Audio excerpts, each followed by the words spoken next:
హరి ఓం వీక్షకులారా, Chamba and his team సామదానాలకి ప్రలోభపడని వాళ్ళని, భేద దండాలకి భయపడని వాళ్ళని చీదరతో బాధపడతారు అని ఇంతకుముందు ఒక వీడియోలో చెప్పాను. దాని స్వానుభవం చెప్తానని కూడా చెప్పాను.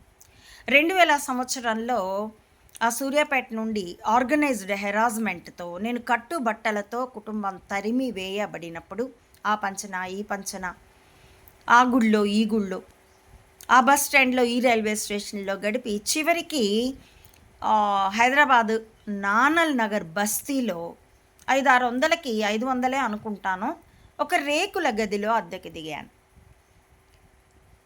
నా దీంట్లో వరుసగా షెడ్లు వేస్తుంటాయి. ఆ ముందటి షెడ్లు 2 కలిపి ఆ ఇంటి ఓనరు ఆవిడ ప్లాట్ఫామ్ మీద కుండలు అమ్ముకుండే కుమ్మరి మహిళ ఆమె ఉండేది. ఆ వెనక ఉన్నటువంటి 4-5 షెడ్లు, వాటిల్లో ఒక్కొక్కరికి అద్దెకిచ్చేవాళ్ళు. అందరికీ కలిపి ఒకటే కామన్ బాత్రూమ్. నేను అక్కడ అద్దెకు దిగి ఒక 2-3 నెలల అయిన తర్వాత నా ప్రక్క గదిలో పెంటమ్మ, ఆవిడ పేరే పెంటమ్మ అండి, అనే పని మనిషి అద్దెకు దిగింది. నిజానికి అక్కడ ఉండే వాళ్ళందరూ కూడాను పని మనుషులు, వేశ్యలు. వాళ్ళ మాటల్లో వాళ్ళు పబ్లిక్గానే చెప్పుకుండేవాళ్ళు వాళ్ళ చర్చల్లో. ఉదయం సాయంత్రం అయోధ్యానగరు అట్లాంటి డబ్బున్న వాళ్ళ కాలనీల్లో పాచి పని చేయడానికి వెళ్ళేవాళ్ళు. మధ్యాహ్నము రాత్రి వ్యభిచారం చేయడానికి వెళ్ళేవాళ్ళు. చాలా చీదర పెట్టేవాళ్ళు వాళ్ళ మాటలతో చేతలతో. మేము ఒక్కటే అనుకునేవాళ్ళం. ఆ చీదరంతా భరించాను, సహనం పెంచుకున్నాను. ఎందుకంటే వాళ్ళ ఏరియాలో, వాళ్ళ నివాస ప్రాంతంలోకి మనం వెళ్ళాం, మన నివాస ప్రాంతాల్లోకి వాళ్ళు రాలేదు, మనకి కాలం కలిసి రాలేదు. ఇప్పుడు ఓర్చుకోవడమే మార్గం అనుకుని ఓర్చుకున్నాను.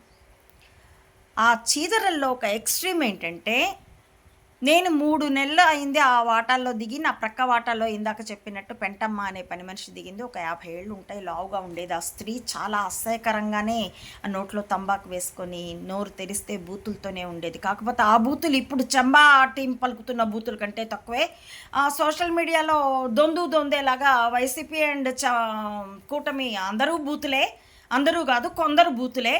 ఆ బూతుల కంటే మాత్రం పెంటమ్మ బూతులు తక్కువే. సరే, ఆ స్త్రీ ఆ బాత్రూము టాయిలెట్ కమ్ స్నానాల గది ఉండేది.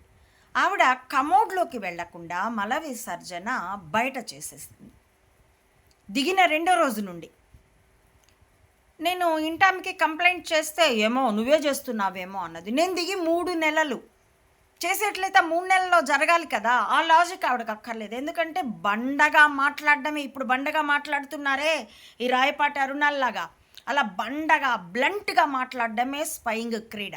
ఎక్స్ట్రీమ్కి వచ్చాక, ఎక్స్ట్రీమ్కి రాకపోతే చక్కని పైకారణాలు నిర్మించుకుంటారు. ఎక్స్ట్రీమ్కి వచ్చాక ఇక బ్లంట్గా బిహేవ్ చేస్తారనమాట.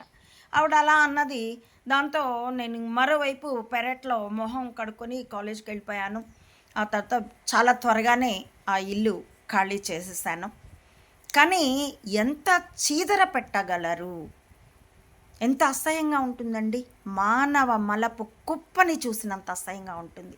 కార్యకారణాలు వేరుగా ఉండొచ్చుగాక, ఈ మురుసుపల్లి షర్మిలతోనూ లేకపోతే ఆ రాయపాటి అరుణలతోనూ నాకు పెంటమ్మతో కలిగిన చీదర ఎంతో, జగన్కి వీళ్ళతో కలిగే చీదర కూడా అంతే, జగన్ అభిమానులకి కలిగే చీదర కూడా అంతే.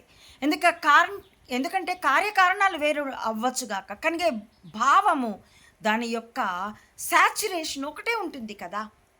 అంత చీదర పెడతారు. ఎంత చీదరంటే అదేదో సినిమా 2012లోనో ఎప్పుడో, 2012లో కాదు 2009లోనో 10లోనో వచ్చింది, ఫిదా అనుకుంటాను. అందులో తన అభిమాన నటుడు అమితాబ్ బచ్చన్ని చూడ్డానికి టాయిలెట్కి వెళ్ళి ఉన్న కుర్రవాడు ప్రేమ్ పటేల్ అనే నటుడు ఎవడో వేశాడు. అదే కొత్తవాడు, 19 ఏళ్ల వాడో ఏదో. వాడు ఆ మలపు గుంతలోకి దిగి ఆ పెంటలో నుంచే వెళ్ళి మొహం ఒళ్ళు కడుక్కొనే వెళ్ళాడో, నటుడి దగ్గరికి లేకుండానే వెళ్ళాడో నాకు తెలియదు. అది హోరెత్తింది, ఆస్కార్ అవార్డులు కూడా వచ్చింది. అంత హోరెత్తినా కూడా అంత చీదర చూడలేక నేను ఆ సినిమా చూడలేదు.